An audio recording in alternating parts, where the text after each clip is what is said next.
Olá, sejam bem-vindas, sejam bem-vindos. Hoje a gente vai ter uma conversa sobre a agricultura bíblica.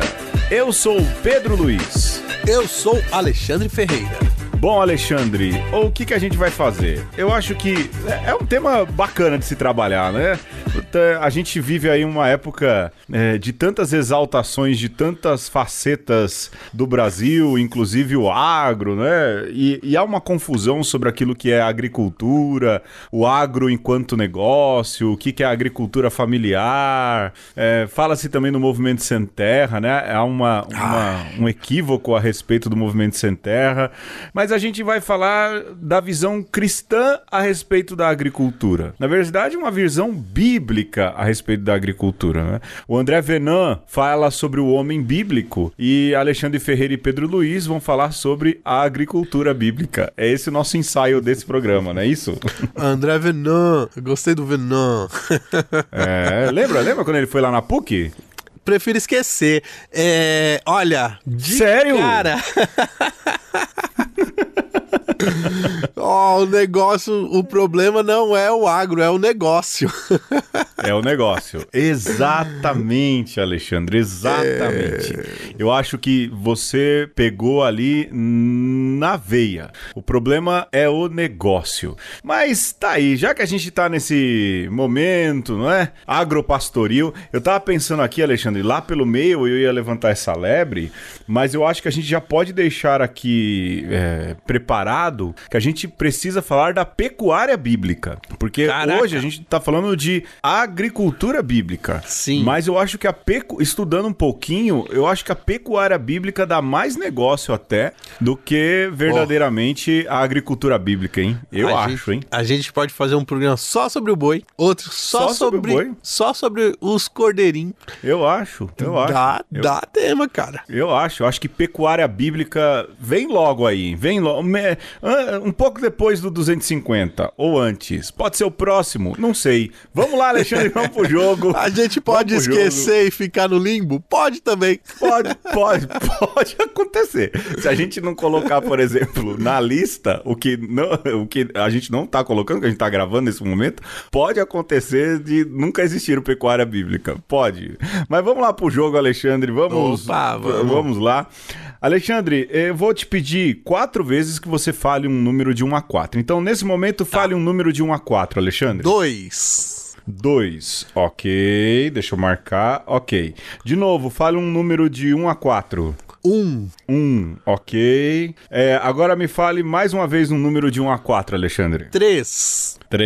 Ok. E agora, mais uma vez, um número de 1 a 4. 4. Ok. Alexandre, você é um cozinheiro, Alexandre. Certo. O mestre Alexandre Ferreira.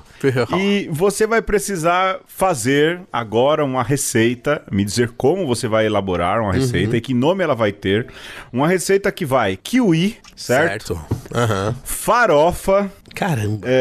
Creme de confeiteiro, aquele creme de confeiteiro e molho madeira. Então eu quero que você faça aí um prato com esses ingredientes, como é que você faria e qual o nome que tem esse prato. Caramba. Hoje eu tive tempo de pensar no jogo, Alexandre, olha aí. Olha aí, pensou muito. Eu tô pensando aqui que algumas coisas eu gosto, outras coisas... Tem que ser um prato só, viu? Não pode kiwi de sobremesa, entendeu? Entendi. Olha, eu gosto de kiwi, gosto de farofa muito. Sim. E gosto de molho de confeiteiro. Mas kiwi, eu confesso que, assim, não é uma coisa que eu vou atrás, entendeu? Se tiver, eu como. Se não tiver, eu não como. Tá, eu como se tem creme de leite. Ou seja, é o creme de leite, né? Você come o creme de leite. O meu prato... consiste em uma farofa de kiwi que é a base do meu creme, do meu molho madeira. Eu chamo de molho de madeira verde, porque é baseada no kiwi. Molho de madeira verde. Molho de madeira verde, com a minha farofa especial. Farofá especial, que além do kiwi, vai noz moscada. Já colocou um outro ingrediente aí, parabéns, chefe. Porque eu gosto de enganar os paladares. Porque a farofa é que tem gosto de madeira e o molho tem gosto de salada. De fruta. Muito bem, mestre Ferreira. Muito bem. Como é o nome, então? O nome do prato? Eu ainda não dei o nome do prato. Não, você tinha dado lá antes, você tinha dado mestre. O molho é de madeira verde. Madeira verde. O segredo do meu prato é um pouquinho de creme de confeiteiro. Entendi. Ali entendi. Para fazer o design do prato. E o nome é Carnaval ao molho de madeira verde, porque farofa é uma coisa muito brasileira. Eu acho, chefe Ferreira, que o senhor deveria, na verdade, dar um prato como o nome daquelas fantasias de carnaval do Clóvis Bornai, entendeu? Madeira verde em noite confeitada, salpicada. Carnaval à la Bornai. Carnaval Bornai. Grande Clóvis Bornai. Alexandre, acho que não precisa de outro depois disso, não, né? A gente já... Acho que tá demais, né? Pode procurar aí no Tudo Gostoso, que tá aí o Carnaval à la Bornai. À la Bornai. Alexandre, tá aí uma dúvida que eu tenho. Você acha que as receitas que tem no site Tudo Gostoso, é tudo mesmo que é gostoso? Não. Alguém já testou pra saber se é tudo gostoso mesmo? Não é, porque inclusive eu fui fazer um dia uma receita de uma linguiça explodida no pão, que em tese a linguiça tinha que grudar no pão, né? E não grudou, ficou uma maçaroca ali de pão com linguiça. Ficou mais parecendo um atropelado. Um quadro do Picasso. Culinário. Alexandre, venhamos e comemos que ficou mais parecido com você, né? Ficou. Assim, no sentido da sua culinária. Tipo, é uma arte, uma mistureba, um quadro de Picasso. Agora, ruim se você foi fazer pra todo mundo em casa, gerou expectativa e deu nisso, né? Gerou expectativa, mas, assim, a dona Renata, ela já tá acostumada, né? Tá se acostumando com as minhas loucuras culinárias, né? Então, quando ela quer alguma coisa mais típica, ela faz. Quando ela tá no espírito aventureiro, ela fala, faz aí. É isso. Depois dessa, vamos pro tema, Alexandre. Vamos.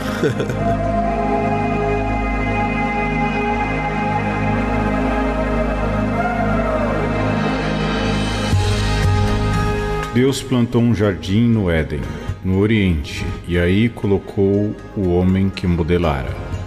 O Senhor Deus fez crescer no solo toda a espécie de árvores formosas de ver e boas de comer, e a árvore da vida no meio do jardim, e a árvore do conhecimento do bem e do mal.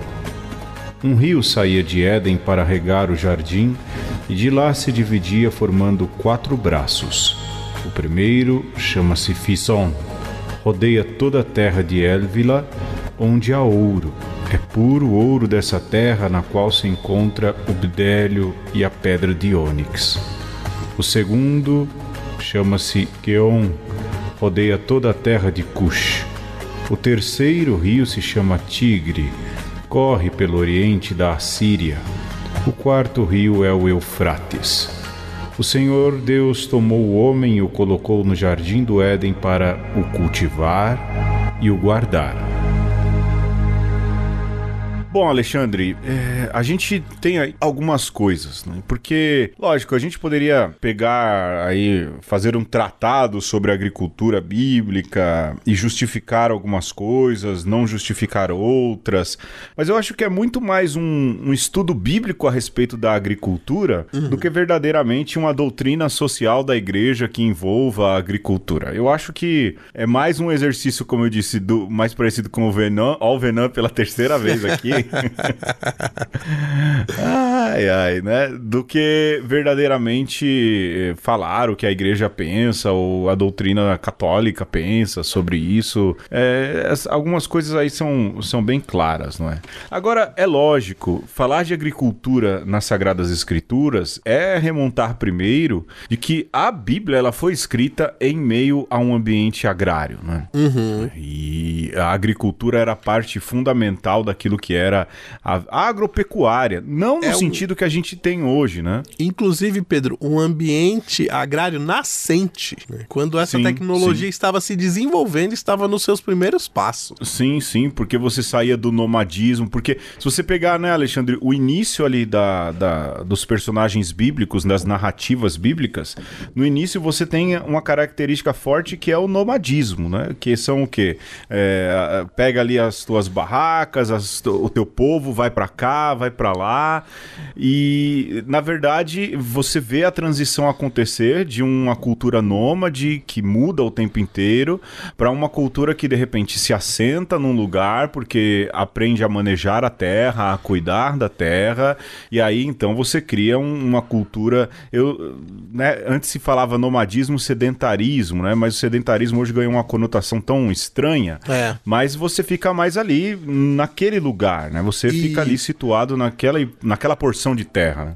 Deixa eu fazer mais a parte aqui arqueológico, que é bom que a gente lembre que a maioria da história humana na Terra é nômade. Isso quer dizer que a Bíblia tem rastros também, Pedro, de uma oralidade que a gente não sabe onde começa, né? Então, esses rastros de nomadismo, né, que você falava aí que tá lá sobretudo em Gênesis, né? Isso a gente sequer pode imaginar quanto tempo tem. Pode ter dezenas de milhares de anos, né? E falo isso porque num dos comentários aí das últimas semanas, o nosso amigo lá do Rio de Janeiro, Kini Kayode, acho que é assim que fala. Abraço, Kini.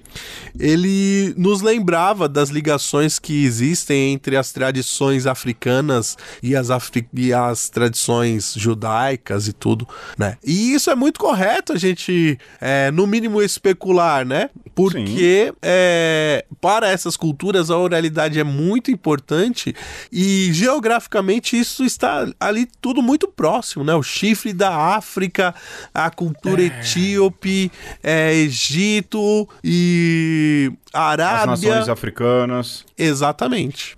Então, eu enquanto você falava disso e lembrava aí desse comentário do Kini, e eu pensava nisso, como estava tudo muito perto ali, né? E, de novo, o quanto a gente já falou isso lá atrás, eu nem lembro que programa que foi, como a gente se acha o centro do mundo, achava que o mundo sempre foi aqui, sendo que a origem de tudo, pelo menos boa parte das coisas, estão ali no Extremo Oriente, né? E pega ali o continente africano, Oriente Médio, ali é onde as coisas de fato aconteceram primordialmente, não é? E o mundo bíblico, ele é um mundo agrícola já de saída, não é, Alexandre? Por exemplo, você pega ali Gênesis, né? Você tem duas narrativas de Gênesis, mas em específico o capítulo 2. O capítulo 2 ele é muito claro em deixar assim as coisas bem desenhadas, muito bem desenhadas, né? Porque quando Deus cria o Jardim do Éden, ou planta o Jardim do Éden, essa imagem do lugar perfeito, não é?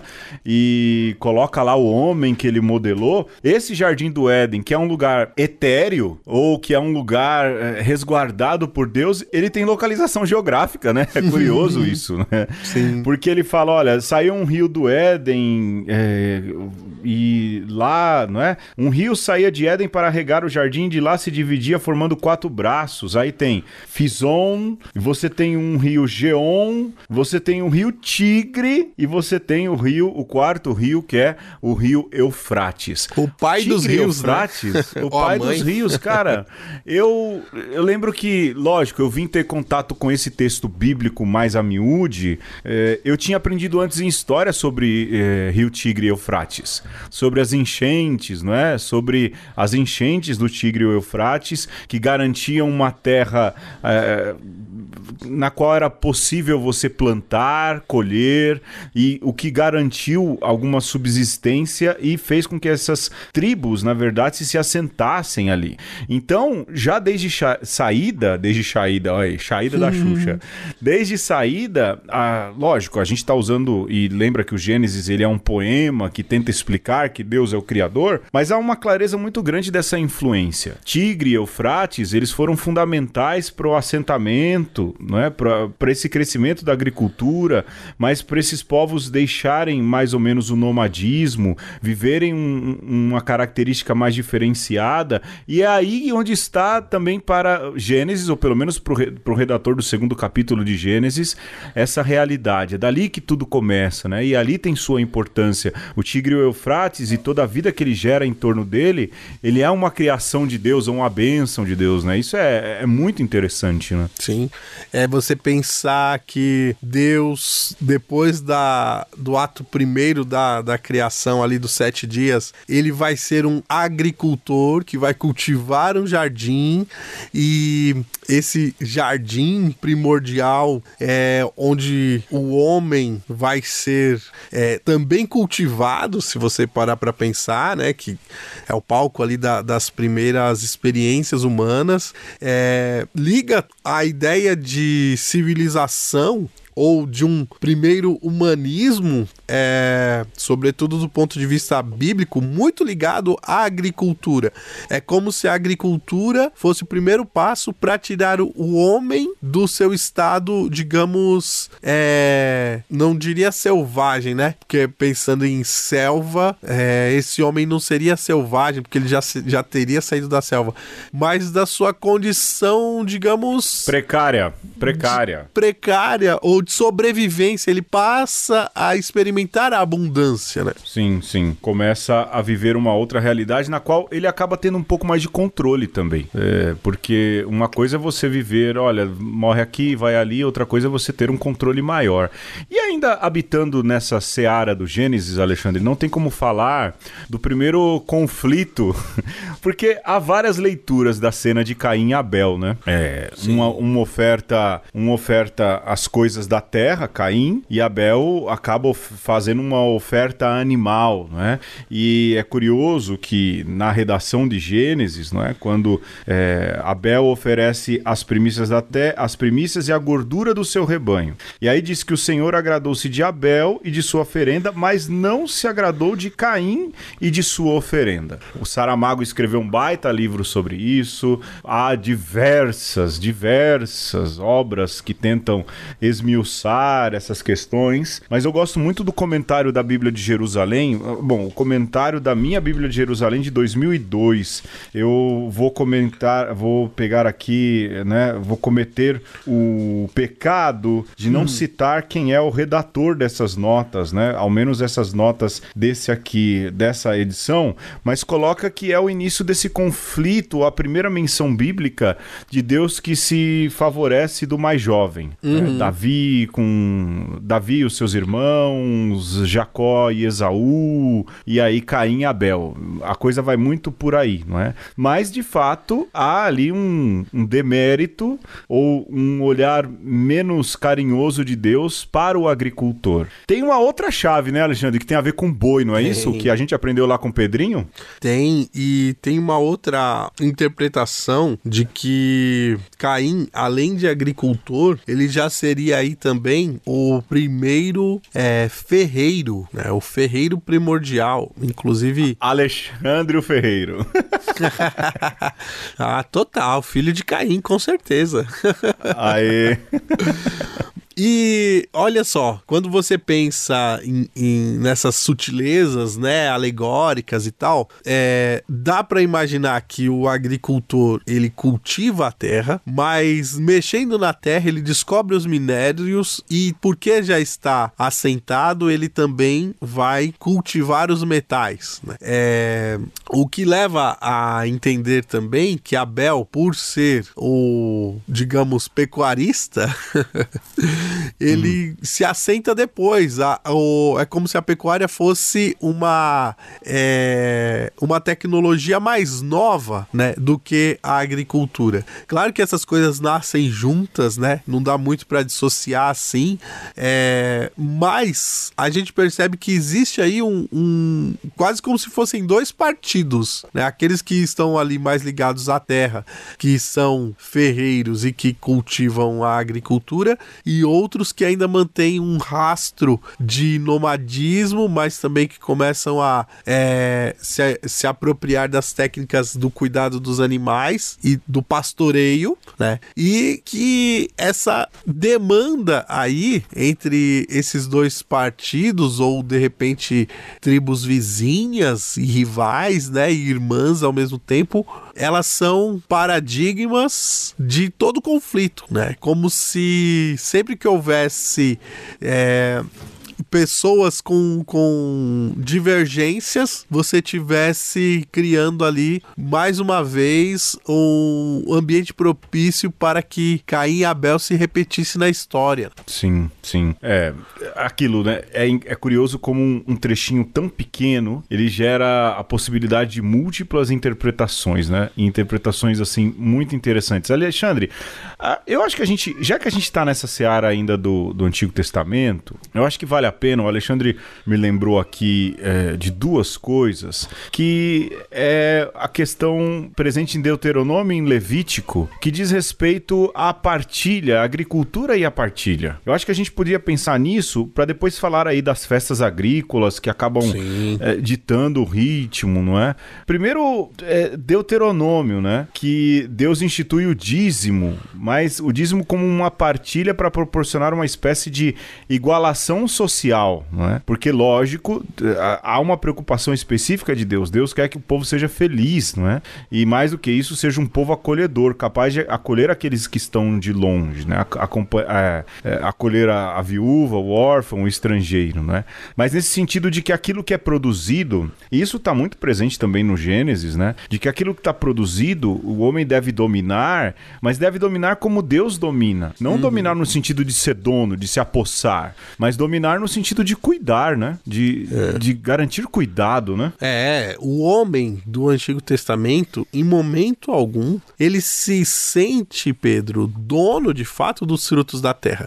Ele entende que esses dons, eles são uma dádiva de Deus. É Deus primeiro que dá, porque Deus é que deixa com que o povo de Deus se sedimente naquele terreno, né? É Deus que faz com que a chuva caia e que a terra produza. Então, o dízimo, na sua primeira condição, né, na sua primeira acepção, é o de reconhecimento da dádiva que são os frutos da terra. Deuteronômio 14, ali nos versículos 24 e 29, já nos mostra que no desenvolvimento da lei do povo de Deus, estes frutos que são dádivas, eles, por serem dedicados a Deus, eles podem servir para que o órfão, a viúva, o estrangeiro não passem fome, porque Deus não vai comer, né? Deus não vai comer o trigo que você produz,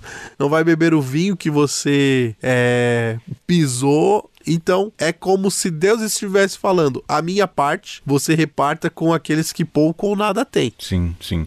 Aliás, como você falou aí, né, Alexandre, de vinha, lembrar que Noé também era um agricultor, né? Acho que a gente pode falar aí também dos agricultores, sim, mas rapidamente, o que plantou a primeira vinha ali, ficou meio bebaço depois, né? Embebedaram, né? Não é que ele ficou bebaço, embebedaram, mas Noé também aí é colocado como um agricultor. Alexandre, acho que a gente podia perder uma graninha e a gente já volta, pode ser, não? Pode ser.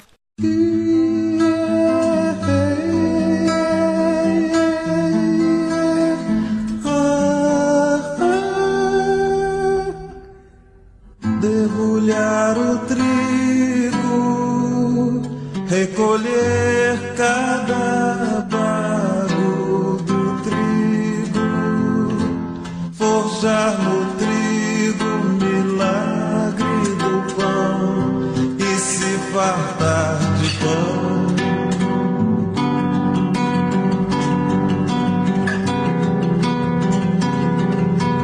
Descer para a cana, recolher a garapa da cana, roubar da cana a doçura do mel, se lambuzar de mel.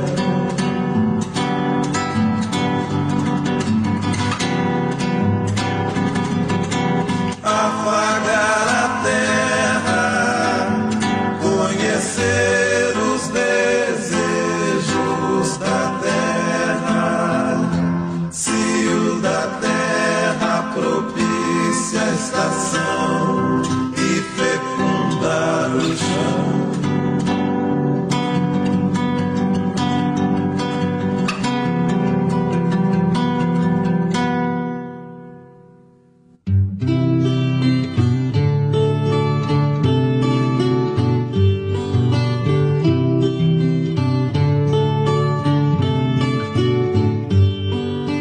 Debulhar o trigo, recolher cada bago do trigo, forjar no trigo o milagre do pão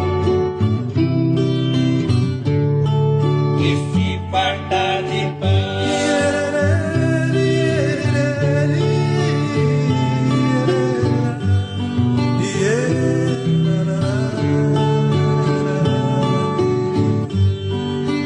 Descer para a cana, recolher a garapa da cana, roubar da cana a doçura do mel, se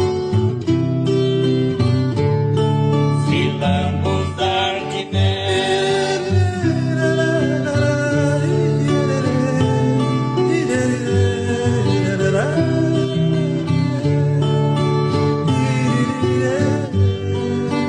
Apagar a terra, conhecer os desejos da terra, se o da terra propicia a estação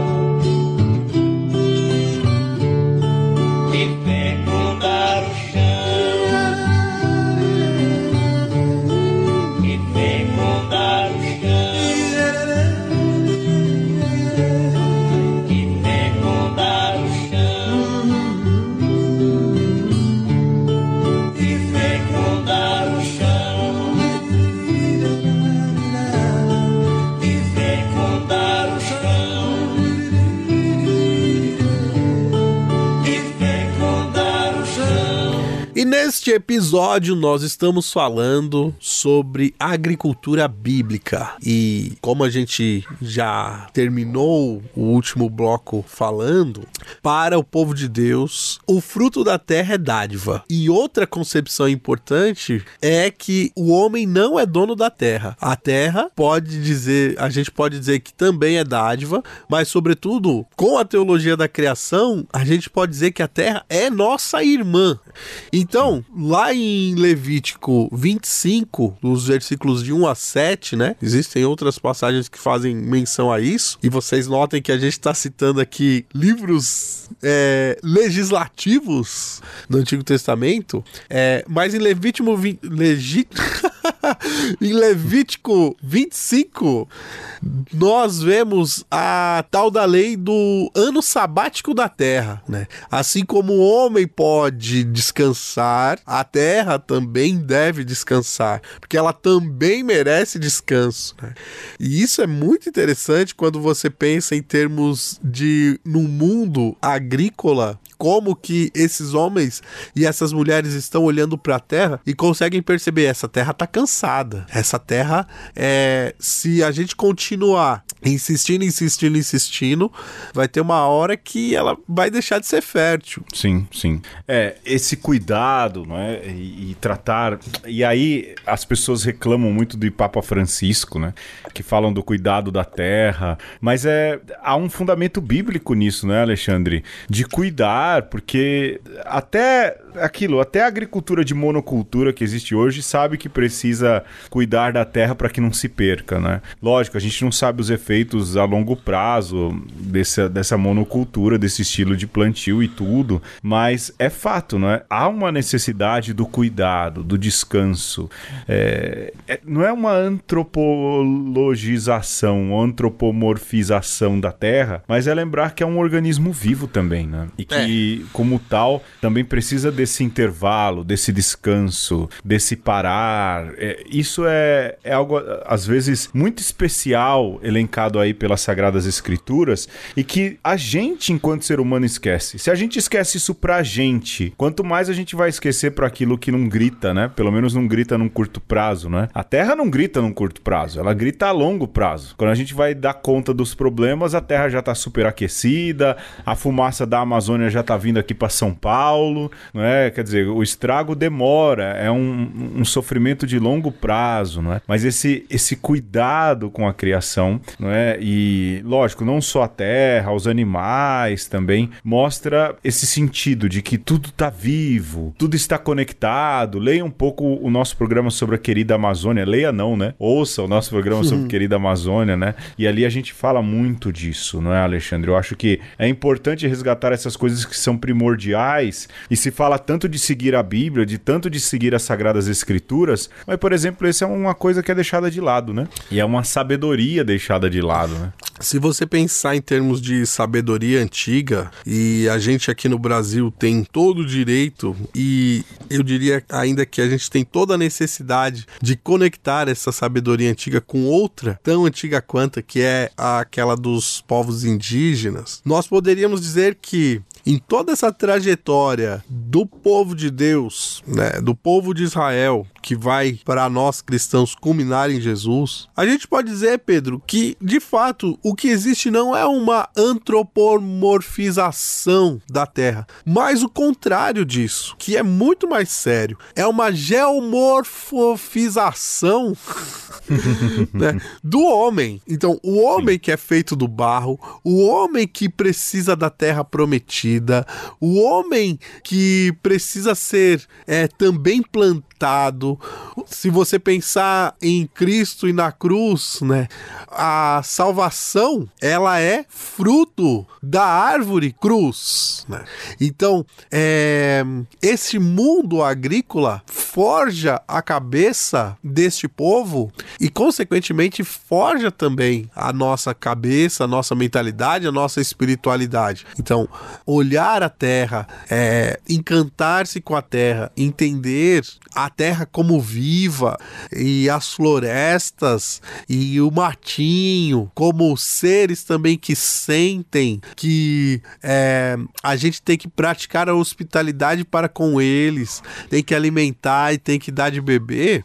Isso deveria fazer parte daquilo que nós somos, de como nós nos compreendemos. Sim, sim. Alexandre, eu acho que, seguindo em frente, a gente precisa lembrar que algumas festas judaicas, mas também festas cristãs, elas são diretamente ligadas à vida agrícola. Há também a regulação da lua, não é? Tem tudo isso. Mas, por exemplo, Páscoa e Pentecostes, é que a gente está aqui no hemisfério hemisfério sul. E no hemisfério sul, a roda gira diferente, né? A redonda gira diferente, né? Porque a Terra é redonda, viu? Não é plana, né? Mas há um ritmo diferente. Mas lá pra cima, por exemplo, Páscoa e Pentecostes, por exemplo, que são as festas que compõem, né? Abrem e fecham aí um grande ciclo. Essas festas, elas são caracteristicamente festas de sentido agrícola, né? Por exemplo, e a Páscoa, ela não é uma festa originalmente judaica, não do ponto de vista da celebração, né? Ela tem uma origem muito mais contemporânea dos povos do Mediterrâneo que prestavam sacrifícios para os deuses em vista da colheita da primeira lua cheia da primavera. E quando é que acontece a Páscoa? Na primeira lua cheia do solstício de verão. Não é isso? É exatamente isso. E aí o que acontece? Essas comemorações, elas eram muito mais no sentido de garantia de colheita boa, do que verdadeiramente uma festa de libertação. Depois se transformou em festa de libertação. É interessante isso, não é? De como essas festas religiosas, tanto do judaísmo, a gente fala que a gente adotou a Páscoa do judaísmo, mas o judaísmo transformou também uma Páscoa pagã em uma Páscoa sua, né? Eu acho que isso é importante lembrar, sobretudo que a gente está falando de agricultura e sagradas escrituras, né? Às vezes a gente ouve as pessoas falando assim, porque na Europa já se celebrava a primavera e a festa pagã, né, da chegada da primavera e tal.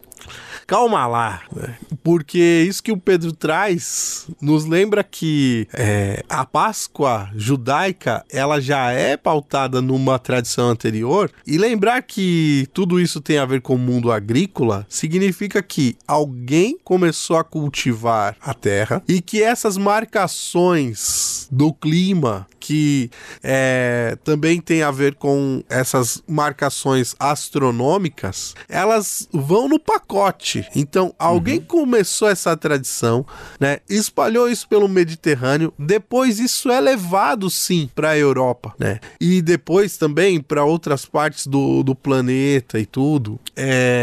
Então, quer dizer, os judeus não fizeram muito diferente do que fizeram os celtas, né? Do que depois os nossos próprios indígenas fizeram isso, né, Pedro? Porque se você for ver as festas do milho aqui na América, e olha que loucura, quanto tempo que os nossos ancestrais indígenas estavam aqui separados, e quando você percebe que existe um rastro aí, das duas uma, ou eles chegaram à mesma conclusão que aqueles que estavam no Mediterrâneo, ou isso é anterior à própria migração do homem do Antigo Testamento, do Antigo Continente pro Novo Continente, né? E aí, agora aqui eu tive até uma vertigem, Pedro, mas pra gente retomar a agricultura bíblica aqui, né? Então, a Pessah, como esta passagem da morte para a vida, o florescer, né? É esse celebrar do florescer, esse celebrar de puxa vida, a gente entendeu como é que funciona esse negócio aqui chamado clima, que esse negócio aqui chamado Terra, né? Planeta. Sim. Onde nós estamos dominamos, inseridos. Né? Dominamos. Sim, dominamos. Se temos fartura e fertilidade é porque Deus sorriu para nós. Sim. E é interessante porque você tem aí essas três festas, né? Pessah, Shavuot, Sukkot. Aí seria legal até chamar um judeu aí para conversar com a gente, mas tem o Shavuot, que é a festa da colheita. E o que é a festa da colheita? É a festa do trigo. E o que é Shavuot, né? Senão a festa de Pentecostes. Pentecostes é a colheita, não é? A festa, que depois a gente transforma em festa do Espírito Santo, ela é antes de tudo um festejo porque a colheita foi boa, porque o ciclo foi bom. É até interessante pensar que o Espírito Santo vem depois que Jesus sobe aos céus e vem numa festa de Pentecostes. É quase dizendo, olha, agora é a hora de Deus colher aquilo que foi semeado com o sangue de Jesus Cristo. Olha que bonito, Sim, não é? olha. Esse sentido bíblico aí. Por exemplo, Jesus semeou com seu sangue na terra e 40 dias depois, agora é a hora da gente colher o que foi semeado. E colhe como? Com Deus dando mais alguma coisa, doando alguma coisa mais, doando o Espírito Santo, né? É também um sentido cristão que tem Pentecostes, mas a festa, ela tem um profundo caráter agrícola, como depois você vai ter a festa do Sukkot, a festa das tendas, que também é a festa do armazenamento. É quando você finalmente consegue colher, beneficiar e colocar armazenado nos silos, não é? E é também um momento de festejo, ou seja, todo o ciclo agrícola, esse período, não é, de plantio, colheita e armazenamento, ele é festejado até porque é o resultado de um investimento econômico, né? É a vida que para naquele período, é a vida que para naquela época ali, né? E lógico, depois de tudo isso é que a vida acontecia. As pessoas casavam depois disso, iriam para as guerras depois disso. Tudo parava no período de plantio e colheita. E depois as guerras e tudo voltava ao normal depois dessa época, né? Ou seja, o sentido sagrado daquilo que é a relação do homem com a terra, com aquilo que é plantado. Eu acho até interessante, Alexandre, Agora tem um tocador de vinil aqui em casa, né? Sim. E a gente vai nessas lojas de veiaria aí procurar vinil e você pega as duplas sertanejas, né? Anos 60, anos 70, todas têm um sentido de homem do campo, cuidado com a terra. Você vê na identidade, né? E hoje os sertanejos de hoje, né? Pelo menos esses cantores modernos aí que eu vejo fazer sucesso, então eu tô falando só de um ponto de vista e talvez sendo muito generalista, eles falam de outras coisas, não é? Tem até aí uns jovens que falam do agro e é sempre mostrando os números, não é? Não sei quantas cabeças de boi, não sei quanto de plantio. Deixou-se de lado a questão da relação com a terra, não é? O sertanejo, mesmo o peão, ele tinha uma relação muito profunda com a terra e hoje o que tenta se colocar é o negócio, né? No mundo é aquilo, eu repito aquilo que diz Michael Sandel, numa sociedade de mercado tudo vira mercadoria, a religião vira mercadoria e a terra, lembra lá de Dom Mauro Morelli falando, a gente vende commodity, comida virou commodity, né? Mudou o ponto de relação, não é? É diferente daquilo que é a proposta bíblica dessa relação com a terra, dessa relação com a criação, né? E quando você pega, como é cíclico, né, Pedro? Quando você pega os profetas criticando os poderosos de seus tempos, geralmente olha, você tá errando aí nas medidas, né? Assim, tá sendo corrupto na hora de dar a medida certa para quem tá comprando o seu produto. Você falta justiça, né? Você tá deixando de cuidar do seu pai e da sua mãe pra ficar com um lucro maior do que você precisa. E essas críticas já estão todas ali na Bíblia, né? A questão de quem é muito, muito sovina, né? De quem quer tudo muito pra si. E aí, quando você olha, isso daqui foi um estalo que eu tive esses dias ouvindo Corporação Cast, olha só, né? Abraço os Augustos aí. Sérgio, abraço Sérgio. O outro, até mais aí. Abraço Carlos. Mas eles falavam que o funk tá deixando de ser um funk ostentação pra ser um funk gratidão, né? Gratidão, eu vi isso aí. Fiquei bolado. Falei, olha só, hein? E eu acho fantástico isso, né? Que talvez seja um movimento, talvez, salutar aí pra essa música periférica. E quando você pega o tal do agronejo, né? É exatamente o sertanejo ostentação. Olha quantas cabeças de gado, olha aqui a minha picape, como ela é grande, né? Que eu tô querendo compensar outras coisas aqui. Sim. É um reflexo, é aquilo, deixou de ser agro e virou negócio. Então. Não é? E negócio com aquilo que é um bem nosso, né? Porque, aí eu vou usar aqui uma frase do velho do Rio, né? Lá do Pantanal, que volta e meia fala, o Zé Leôncio é dono disso tudo, né? E o velho do Rio diz, ninguém é dono de nada. Porque, de fato, no fim, ninguém é dono de nada, né? A gente tá só se apossando de algo que não é nosso, né? E se tem uma coisa que a agricultura bíblica nos mostra, é que quando a gente pega aquilo que é tudo de mais sagrado e banaliza e não respeita, e quando a gente pega algo que deveria ser um meio, deveria ser algo sem tanta importância e supervaloriza, a gente cai na má e velha idolatria, né? Então, o funk ostentação, assim como o sertanejo ostentação, como toda ostentação por si, não é outra coisa senão idolatria, Pedro. Idolatria, perfeito, Alexandre, perfeito. Isso é pegar aí na veia, Alexandre, na veia. E já que a gente tá fugindo da idolatria, a gente já falou de Caim, de Noé, acho que rapidamente falar de Amós, né, que era um plantador de sicômoro, mas não tem como não falar de agricultura, Alexandre, sem falar de Jesus, não é? Sim. De Jesus, porque há uma série de imagens agrícolas colocadas por Jesus. Ele fala da vinha, venha trabalhar na minha vinha, não é?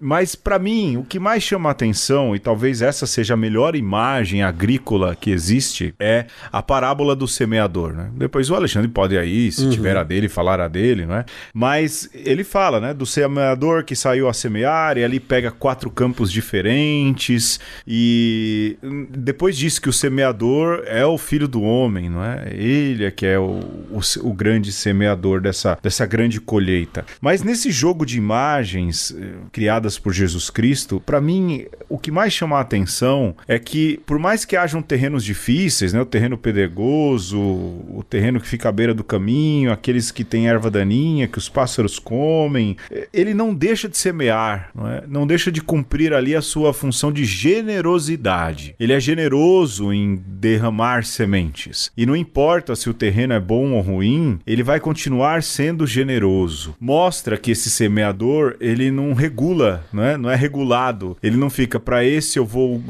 para aqui vale a pena lançar semente, para ali não.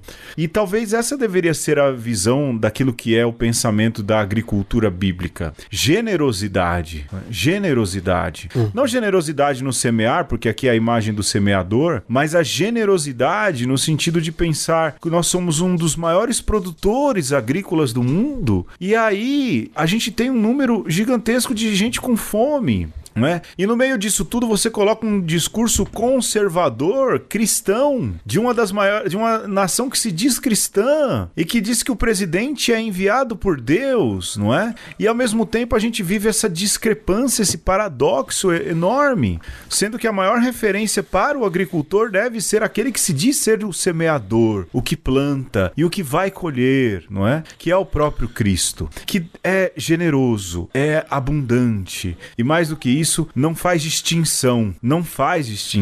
Essa deveria ser a imagem, essa é a imagem da agricultura bíblica, mas essa deveria ser a imagem de uma agricultura que às vezes se diz motivada pelo evangelho, ou motivada por Jesus, motivada pela fé, né, Alexandre? Porque essas coisas se misturam tanto, poxa vida, e me entristece, porque no fim isso é um sequestro da fé, né? Como a gente já falou muitas vezes.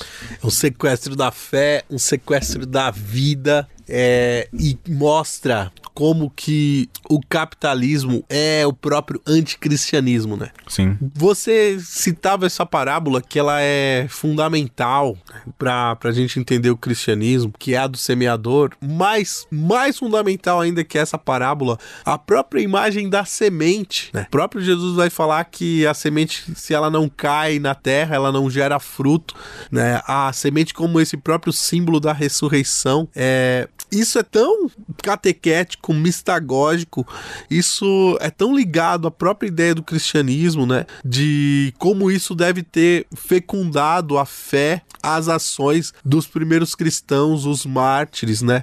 Do destemor na hora de colocar sua vida em risco. Não só pela fé, mas pelo povo, né? Por uma proposta de vida e vida em abundância. E aí, Pedro, a gente vive nesse tempo maluco de que existem criptossementes, né?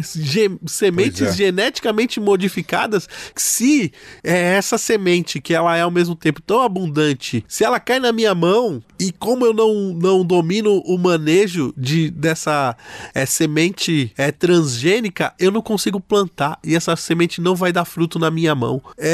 Cara, é sequestrar o que é a própria semente, sabe?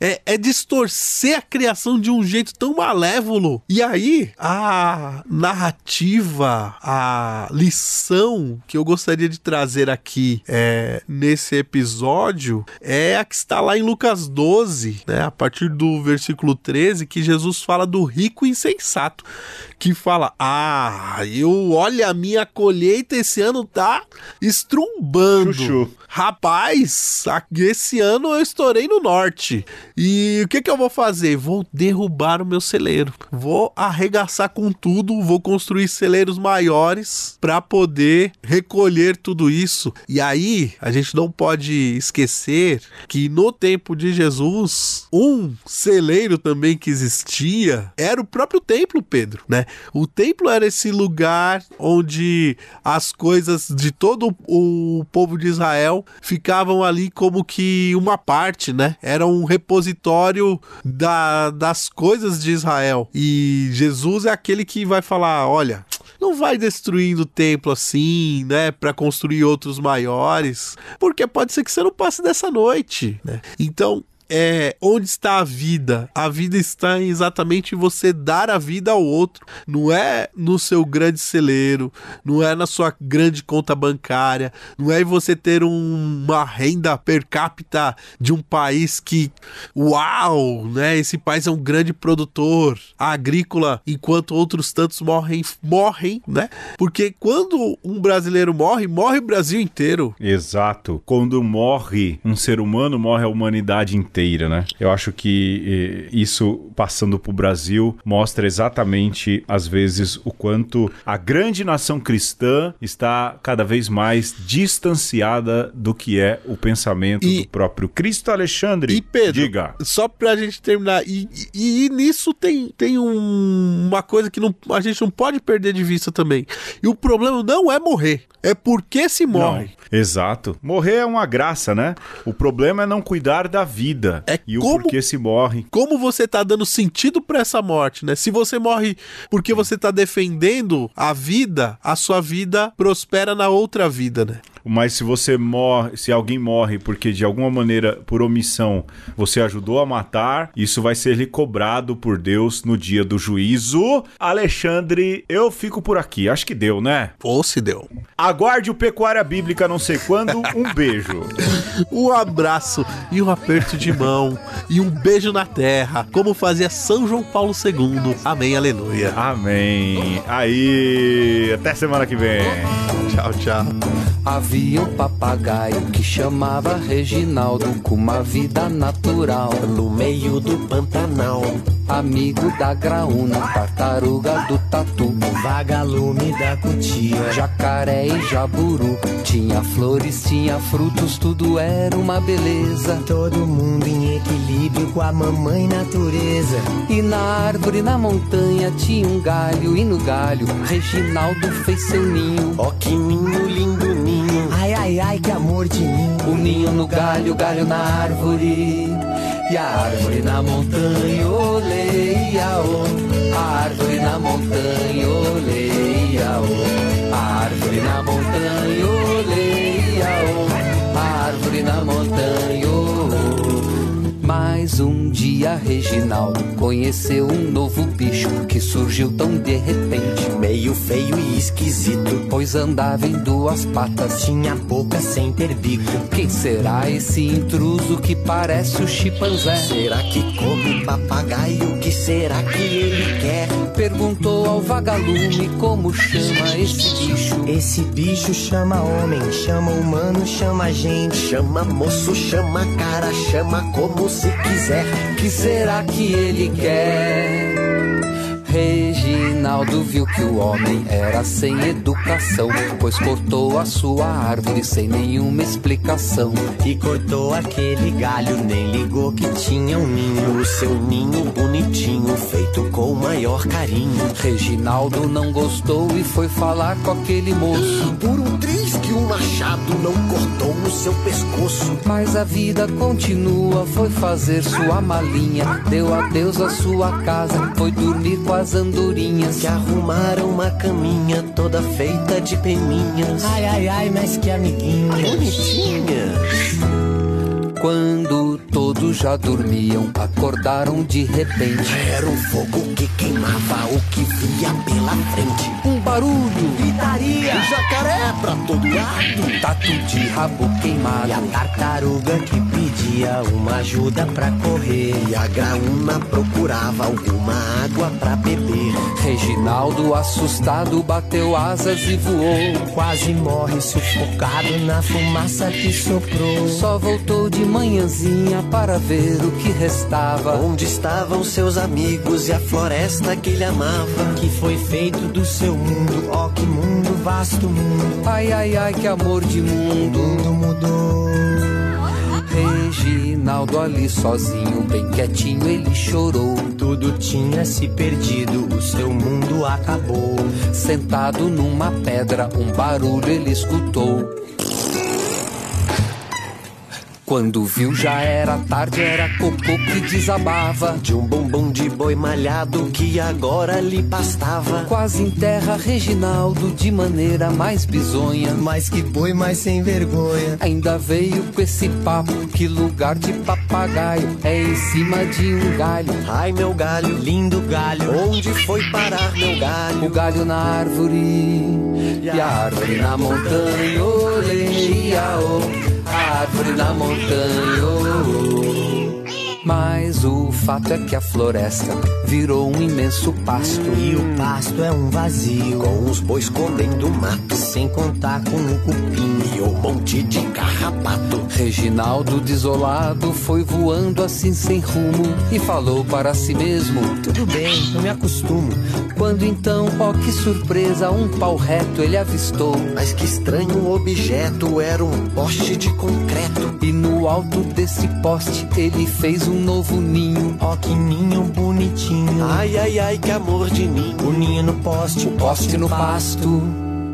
Reginaldo relaxou e até que ficou legal.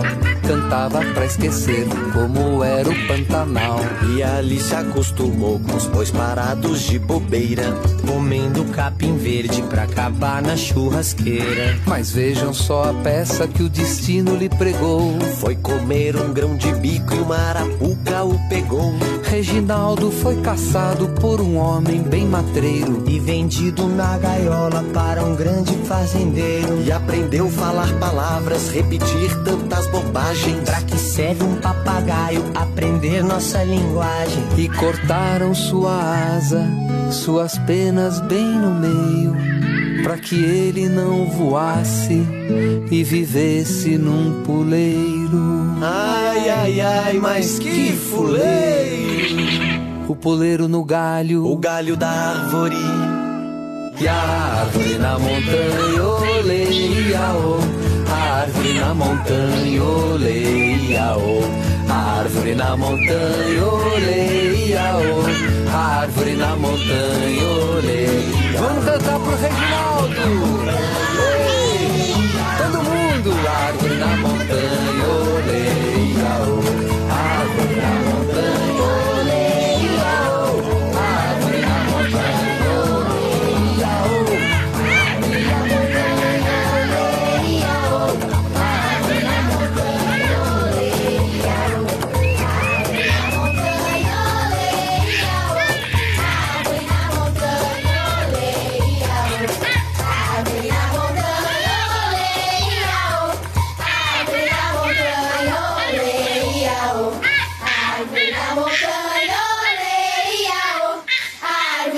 montanha,